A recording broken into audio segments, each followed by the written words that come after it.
ಎಲ್ರಿಗೂ ನಮಸ್ಕಾರ. Welcome to the Harsha news ಚಾನಲ್ಗೆ ಎಲ್ರಿಗೂ ಸ್ವಾಗತ ಸುಸ್ವಾಗತ. ನಾವು ಬನ್ನಿ ವೀಕ್ಲಿ ಮಾರ್ಕೆಟ್ ಅಪ್ಡೇಟ್ ಬಗ್ಗೆ ನೋಡೋಣ. ಓಕೆ, ಇವಾಗ ಸ್ವಲ್ಪ ಆಚೆ ಮಕ್ಕಳೆಲ್ಲ ಆಟ ಆಡ್ತಾ ಇರೋದ್ರಿಂದ ಸ್ವಲ್ಪ ಸೌಂಡ್ ಇದೆ. ನಮ್ಮ ಹೇರ್ಫೋನ್ ಯೂಸ್ ಮಾಡಿಕೊಂಡು ಕೇಳಿಸ್ಕೊಳ್ಳಿ. ಕ್ವಿಕ್ಕಾಗಿ ಮುಗಿಸ್ಬಿಡ್ತೀನಿ weekly market ಅಪ್ಡೇಟ್ನ.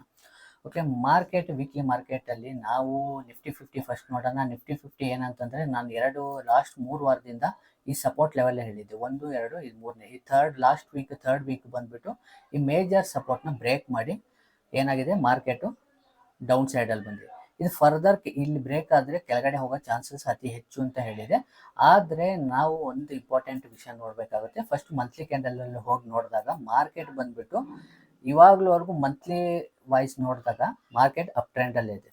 Okay, but Nifty 50ಯ ಈ ಕ್ಯಾಂಡಲ್ಸ್ ಮಾತ್ರ ಸ್ವಲ್ಪ ವಾಲ್ಯೂಮ್ ಜಾಸ್ತಿ ಇದೆ ಮತ್ತು ತುಂಬ ದೊಡ್ಡ ಕ್ಯಾಂಡಲ್ ಮಾಡಿದೆ, ಅದು ಒಂದು ಕಾಶಿಯಸ್ ಇರುತ್ತೆ. ಮತ್ತು ಅದಲ್ಲದೆ ವೀಕ್ಲಿಯ ಮೇಜರ್ ಸಪೋರ್ಟ್ನ ಬ್ರೇಕು ಮಾಡಿದೆ. ಇವಾಗ ವೀಕ್ಲಿ ಮಾರ್ಕೆಟಲ್ಲಿ ನಾವು ನೋಡೋಣ. ವೀಕ್ಲಿ ಮಾರ್ಕೆಟಲ್ಲಿ ಇವಾಗ ನೋಡ್ಬೋದು ನೀವು, ಇದು ಕೂಡ ಹೈಯರ್ ಹೈ ಮಾಡ್ಕೊಂಡು ಬಂದಿದೆ, ರೈಟ್? ಹೈಯರ್ ಲೋ ಅಂತ ಮಾಡ್ಕೊಂಡು ಬಂದು ಇಲ್ಲಿ ಈ ಪಾಯಿಂಟ್ ಆಫ್ ವ್ಯೂ ನೋಡ್ಬೋದು. ಇಲ್ಲಿ ಬಂದ್ಬಿಟ್ಟು ಹೈಯರ್ ಲೋನ ಬ್ರೇಕ್ ಮಾಡಿಬಿಟ್ಟು ಅದಾದ್ಮೇಲೆ ಫೇಕ್ ಬ್ರೇಕ್ಔಟ್ ಥರ ಮತ್ತೆ ಫರ್ದರ್ ಅಪ್ಸೈಡ್ ಹೋಗಿದೆ. ಈ ರೀತಿ ಆದರೆ ಮಾತ್ರ, ಅಂದರೆ 23,889 ಅಂದರೆ 90 ಅನ್ಕೊಳ್ಳಿ, 90 ಮೇಲೆ ವೀಕ್ಲಿಯಲ್ಲಿ ಕ್ಲೋಸ್ ಆಗೋವರೆಗೂ ಇದು ಬೇರೆ ಝೋನಲ್ಲಿ ಎಂಟರ್ ಆಗಿದೆ ಅಂತಾನೆ ಮಾರ್ಕೆಟ್ ಅರ್ಥ.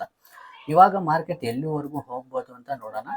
ಇನ್ ಕೇಸ್ ಕೆಳಗಡೆ ಹೋದರೆ 22,800ವರೆಗೂ ಹೋಗೋ ಚಾನ್ಸಸ್ಸು ತುಂಬ ಅತಿ ಹೆಚ್ಚಿದೆ. ಮತ್ತೆ ಮಾರ್ಕೆಟು ಡೌನ್ ಸೈಡಿಗೆ. ಇವಾಗ ಒಂದು ವೇಳೆ ಮಾರ್ಕೆಟು ಇಲ್ಲಿಗೆ ಬೌನ್ಸ್ ಬ್ಯಾಕ್ ಆಗುತ್ತಾ ಅಂತ ನೋಡೋಣ. ಬೌನ್ಸ್ ಬ್ಯಾಕ್ ಆಗೋ ಚಾನ್ಸಸ್ ಇದೆಯಾ ಅಂತಂದರೆ, ಇದು ವೀಕ್ಲಿ ಮಾರ್ಕೆಟಲ್ಲಿ ಬೌನ್ಸ್ ಬ್ಯಾಕ್ ಆಗುತ್ತೋ ಇಲ್ವಾ, ಡೈಲಿ ಮಾರ್ಕೆಟಲ್ಲಿ ಒಂದು ಬೌನ್ಸ್ ಬ್ಯಾಕ್ ಅಂತೂ ಖಂಡಿತವಾಗ್ಲೂ ಆಗೋ ಚಾನ್ಸಸ್ ಇದೆ. ರೀಸನ್ ಏನಂತಂದರೆ, ಆಲ್ರೆಡಿ ಒಂದು ದೊಡ್ಡ ಕರೆಕ್ಷನ್ ಆಗಿದೆ ಅಂತಂದರೆ ಒಂದು ಪುಲ್ ಬ್ಯಾಕ್ ಅಂತೂ ಖಂಡಿತ ಆಗಲೇಬೇಕಾಗುತ್ತೆ.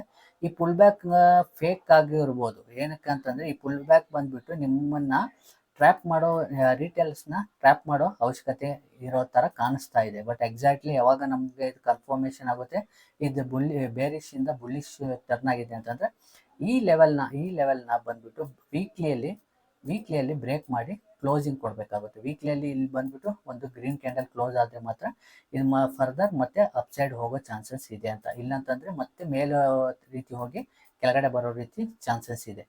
ಮತ್ತು ವೀಕ್ಲಿಯಲ್ಲಿ ಮತ್ತು ಮಂತ್ಲಿಯಲ್ಲೂ ಕೂಡ ಒಂದು ಪಾಸಿಟಿವ್ ಕ್ಲೋಸಿಂಗ್ ಬೇಕಾಗುತ್ತೆ. ಮಂತ್ಲಿಯಲ್ಲಿ ಒಂದು ನೆಗೆಟಿವ್ ಇದೆ ಮತ್ತು ಒಂದು ಕರೆಕ್ಷನ್ ಆಗ್ತಾ ಇದೆ. ಒಂದು ದೊಡ್ಡ ರ್ಯಾಲಿ ಆದಮೇಲೆ ಒಂದು ಕರೆಕ್ಷನ್ ಥರ ಆಗ್ತಾ ಇದೆ. ಓಕೆ, ಇವಾಗ ಡೈಲಿಯಲ್ಲಿ ಬಂದ್ಬಿಟ್ಟು ಇದು ಖಂಡಿತ ಒಂದು ಬೌನ್ಸ್ ಬ್ಯಾಕ್ ಆಗುತ್ತೆ. ಬಟ್ ಆದರೆ ಇದು ಒಂದು ನಾವು ಕಂಪ್ಲೀಟಾಗಿ ಬುಲ್ಲಿಶ್ ಅಂತ ಅಂದ್ಕೊಳ್ಳೋದು ತಪ್ಪಾಗುತ್ತೆ ಈ ಮಾರ್ಕೆಟಲ್ಲಿ. ಇಲ್ಲ ಅಂದರೆ ಕೆಳಗಡೆ ಹೋಗೋ ಚಾನ್ಸಸ್, ಇಲ್ಲಿಂದ ಬಂದು ಇಲ್ಲಿ ಒಂದು ರಿಟ್ರೇಸ್ಮೆಂಟ್ ಆದರೆ ಮತ್ತೆ ಡೌನ್ ಸೈಡ್ ಹೋಗೋ ಚಾನ್ಸಸ್ಸು ತುಂಬ ಅತಿ ಹೆಚ್ಚಿರುತ್ತೆ ನಿಫ್ಟಿ 50ಯಲ್ಲಿ. ಅದೇ ರೀತಿ ಬ್ಯಾಂಕ್ ನಿಫ್ಟಿಯಲ್ಲಿ ನೋಡೋಣ. ಬ್ಯಾಂಕ್ ನಿಫ್ಟಿಯಲ್ಲಿ ಬಂದುಬಿಟ್ಟು ಫಸ್ಟ್ ಮಂತ್ಲಿ ಕ್ಯಾಂಡಲ್ ನೋಡೋಣ. ಮಂತ್ಲಿ ಬಂದುಬಿಟ್ಟು ಒಂದು ಅಪ್ ಟ್ರೆಂಡಲ್ಲಿದೆ, ಒಂದು ಕರೆಕ್ಷನ್ ಆಗ್ತಾ ಇದೆ. ಬಟ್ ವೀಕ್ಲಿಯಲ್ಲಿ ನಾವು ತೊಗೊಂಡಾಗ ಮಾರ್ಕೆಟ್ ಬಂದುಬಿಟ್ಟು ಇದು ಒಂದು ಸ್ಪಿನ್ನಿಂಗ್ ಟಾಪ್ ಒಂದು ವಿಡಿಯೋ ಹಾಕಿದ್ದೀನಿ. ಯಾರೆಲ್ಲ ನೋಡಿಲ್ಲ ಅಂದರೆ ಅಲ್ಲಿ ಹೋಗಿ ನೋಡಿ, ನಿಮಗೆ ಡೀಟೇಲಾಗಿ ಗೊತ್ತಾಗುತ್ತೆ. ಯಾವಾಗ ಈ ಸ್ಪಿನ್ನಿಂಗ್ ಟಾಪ್ ಲೋನ ಬ್ರೇಕ್ ಮಾಡುತ್ತೋ ಅದು ಬೇರೆ ಝೋನಲ್ಲಿ ಬಂದಿದೆ ಅಂತ.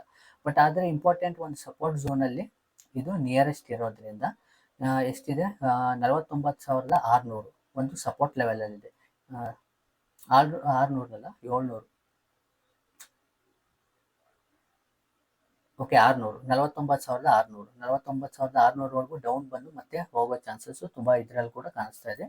ಅದೇ ರೀತಿ ನೋಡಿದ್ರೆ ಇದರಲ್ಲಿ ಬಂದುಬಿಟ್ಟು ಒಂದು ಪುಲ್ ಬ್ಯಾಕ್, ಇದರಲ್ಲಿ ಕೂಡ ಒಂದು ಪುಲ್ ಬ್ಯಾಕ್ ಆಗೋ ರೀತಿ ಕಾಣಿಸ್ತಾ ಇದೆ. ಡೈಲಿ ಕ್ಯಾಂಡಲಲ್ಲಿ ಪುಲ್ ಬ್ಯಾಕ್ ಆಗೋದ್ರಿಂದ ಇದು ಬುಲಿಶ್ ಝೋನ್ಗೆ ಕನ್ವರ್ಟ್ ಆಗಿದೆ ಅಂತ ಅರ್ಥ ಅಲ್ಲ, ಇನ್ನು ಬೇರೆ ಝೋನಲ್ಲಿ ಇವಾಗ ಹೋಗಿದೆ.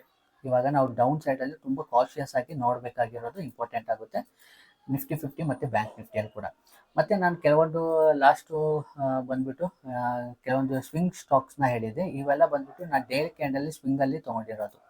ಇದು ಏನಕ್ಕೆ ತೊಗೊಂಡಿರೋದು ಅಂತಂದರೆ, ಇದು ಒಂದು ಪುಲ್ ಬ್ಯಾಕ್ ಆಗುತ್ತೆ ನಿಫ್ಟಿ 50 ಮತ್ತು ಬ್ಯಾಂಕ್ ನಿಫ್ಟಿಯಲ್ಲಿ ಪುಲ್ ಬ್ಯಾಕ್ ಆದಾಗ ನಾನು ತೊಗೊಂಡಿರೋ ಕೆಲವೊಂದು ಸ್ಟಾಕ್ಸ್ ಬಂದುಬಿಟ್ಟು ಅಪ್ಸೈಡ್ ಹೋಗೋ ರೀತಿ ಕಾಣಿಸ್ತಾ ಇದೆ ಅಂತ ಆ ಕಾರಣಕ್ಕೆ.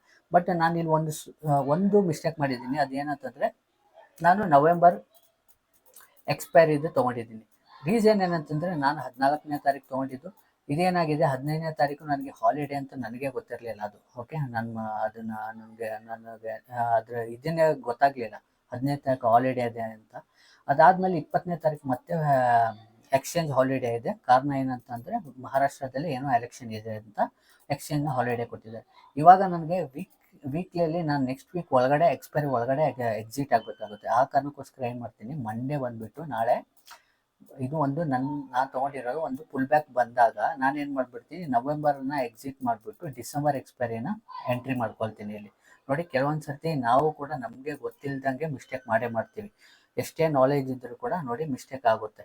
ಈ ರೀತಿ ಮಿಸ್ಟೇಕ್ ಮಾಡಬೇಡಿ. ಎಲ್ಲ ನಾವು ನೋಡಿ ಹಾಲಿಡೇಸ್ ಯಾವಾಗ ಬರುತ್ತೆ ಅಂತ ಅದೆಲ್ಲ ನೋಟ್ ಮಾಡ್ಕೊಂಡು ಮಾಡೋದು ತುಂಬ ಒಳ್ಳೆಯದಾಗುತ್ತೆ. ಇದು ಕೂಡ ನನಗೆ ಒನ್ ಆಫ್ ದ ಪಾಠ ರೀತಿಯಲ್ಲಿದೆ. ಓಕೆ, ನಿಫ್ಟಿ 50 ಮತ್ತು ಬ್ಯಾಂಕ್ ನಿಫ್ಟಿ ಬೇರೆ ಝೋನಲ್ಲಿ ಹೋಗಿದೆ. ಬಟ್ ಡೈಲಿ ಕ್ಯಾಂಡಲ್ ಒಂದು ಫುಲ್ ಬ್ಯಾಕ್ ಇದೆ. ಫುಲ್ ಬ್ಯಾಕ್ ಬಂದ್ಬಿಟ್ಟು ಸಸ್ಟೇನ್ ಆಗುತ್ತಾ ಇಲ್ವಾ ಅಂತ ನೋಡಬೇಕಾಗುತ್ತೆ. ಇಲ್ಲೊಂದು ಫರ್ದರ್ ಡೌನ್ ಸೈಡ್ ಹೋಗೋ ಚಾನ್ಸಸ್ ತುಂಬ ಅತಿ ಹೆಚ್ಚಿರುತ್ತೆ. ಎಲ್ಲ ನೋಡಿಕೊಂಡು ಟ್ರೇಡ್ ಮಾಡಿ. ಎಲ್ರಿಗೂ ನಮಸ್ಕಾರ, ಧನ್ಯವಾದಗಳು.